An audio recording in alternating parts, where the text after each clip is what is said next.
Good. How are you? Good.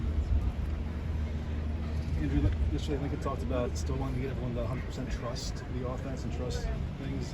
Do you see the examples where you're just not quite all the way there? Not you personally, but Yeah, sure. Take Saturday, for example, right? I think the first half, you can see specifically the offense trusting and not evaluating, as Coach always says. And I think in the second half, I think we went in halftime, and for whatever reason, I know it's early in the season and we're a new team and a younger team, kind of lost focus, right, and began to evaluate again, as Coach says. And I think it showed. I think in the second half, I overheard Caleb talking about it just now with all you. There's just a lack of focus, lack of execution. Penalties were up, stalled drives, and so I think all of that is what Coach is talking about in terms of trusting the scheme and everything 100%. Where do you feel like the offensive line is at, just in terms of gelling together 2 weeks in? Yeah, definitely. We saw a big improvement, I think, from game one. Are we where we're at? No. But Coach Hinson has challenged us, specifically with this week, saying that the best O-lines in the country really will improve drastically from week 2 to week 4. So we're looking forward to go out this week and competing and seeing how well we're taking coaching and individual work and teamwork and applying that to the real game settings. When you and Brett were talking about whether or not to give it one more year here, how close is this to what you kind of hoped it would feel like, even though we're kind of early in the season?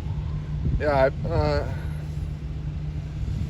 I'm a guy who believes in process over outcome, right? So you can control the controllables, and that's your attitude and your effort, and those are two things. You wake up, you fight, you go to sleep, and you do it all over again the next day. So yeah, come back with Brett and I making the decision to come back. I think that was kind of the approach that we had, and just being older guys as well. We just wanted to commit to this university our best. And whatever was going to happen was going to happen, right? That's part of the stuff that's out of your control. So I think that's kind of the approach that we've had kind of going into this, and we've been super excited so far and super grateful for this opportunity. Everything you've been through over the years, is it surreal at all to be number 17 in the country now and be where you're at?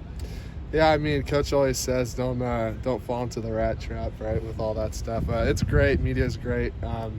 Reading the AP and seeing all that. But we have a goal every week, and it's just to go out there and execute and compete at our highest level, right? It's always about us. It's never about anybody else except for us and our process. What adjustments or improvements have you had to make to your game specifically to kind of, fit into what this new version of the offense has been? Yeah, I mean, just buying into everything that Coach Hinson is taught. It's a lot of things are just small technical things like hands inside, how fast I can get my first 2 steps in the ground in the run game, specific techniques like that I've just been trying to focus on and really hone in on for my ability. So, From an offensive lineman's perspective, how unique is the screen game in this offense? I know there was the Jordan touchdown in which like half the line had kind of come to the other side of the field to block. Does it feel like it's kind of more unique or different than pass separation? I think when we installed it in the spring, it was just like, what? Like, what's going on? But we saw it come to fruition on Saturday, and it was pretty spectacular to watch, I'd imagine. But yeah, just we trust Coach Riley and his expertise. And I mean, that guy has a wealth of knowledge for his age. It's beyond incredible. His just wisdom out here on the football field is just surreal. So we really buy into that and what he brings to the table. On a play like that, how hard is it to not be an ineligible man downfield? I mean, you have 3 yards wiggle room, I guess, but it seems like when it's taken that long to develop, you're running across the field, it'd be easier to kind of cross that line. Yeah, no, emphasis on those plays is just stay flat down the line of scrimmage for 2 reasons. One, because yes, ineligible receivers, but 2, those athletes out there on the perimeter are a a little quicker than this guys in the box. So we got to beat them to the point, right? So getting flat and getting out there is our best chance of getting in front of those corners and safeties and stuff. On a play like that, how many times do you rep that over the spring and the summer to get it to the point where everyone knows exactly where they're going and the timing's just right? Yeah, I mean, I wouldn't say any. I would say it's sprinkled in throughout the offense. I wouldn't say there's a specific emphasis on something like that.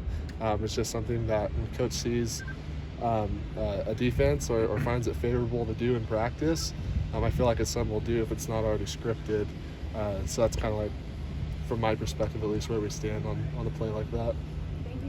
Cool. Thank you. Thank you. Thanks.